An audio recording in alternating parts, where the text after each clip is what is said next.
డోర్నకల్ పట్టణంలో ప్రభుత్వ ఎమ్మెల్యే రామచంద్ర నాయక్ పర్యటించారు. మాజీ సీఎం కేసీఆర్ 10 ఏళ్లుగా చేసిన పాపం ప్రజలకు శాపంగా మారిందని విమర్శించారు. యూనిట్ 4 రూపాయలకి కొనుగోలు చేయవలసిన విద్యుత్ను 8 రూపాయలకు ఛత్తీస్గఢ్ నుంచి కొనుగోలు చేసి సుమారు 80,000 కోట్లు అప్పు చేశారని తెలిపారు. కేసీఆర్ చేసిన పాపాలకు పార్లమెంట్ ఎన్నికల తర్వాత బీఆర్ఎస్ పార్టీ కనుమరుగు అవుతుందని జోస్యం చెప్పారు.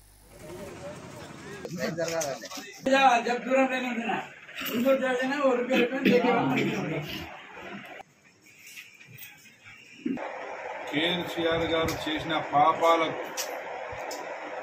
ఈరోజు తెలంగాణ ప్రజలకు శాపంగా మారిందని చెప్పేసి తెలియజేస్తాను. విద్యుత్ కొనుగోలులో 4 రూపాయలకు యూనిట్ కొనాల్సిన దగ్గర 8 రూపాయలకు యూనిట్ చొప్పున ఛత్తీస్గఢ్ నుంచి కరెంటును కొనుగోలు చేసి సుమారు 80,000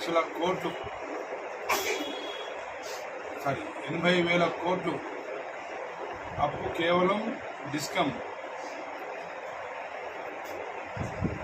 మన విద్యుత్ శాఖలో అప్పులు చేయడం జరిగింది. అదేవిధంగా irrigation Kaleshwaram, Medigadda, Annaram, Sundilla, mission Bhagiratha, mission Kakatiya పేర్ల మీద దాదాపు సుమారుగా 7 కలిపేయడం వల్లనే ఈ కరువు ఏర్పడ్డది. కాబట్టి ప్రజలు తప్పకుండా ప్రజల పక్షాన కాంగ్రెస్ పార్టీ ఉంటుంది, ప్రజల పక్షాన మా ప్రభుత్వం ఉంటుంది. ముఖ్యమంత్రి గారు ప్రతిరోజు సమీక్షిస్తూ ఉన్నారు.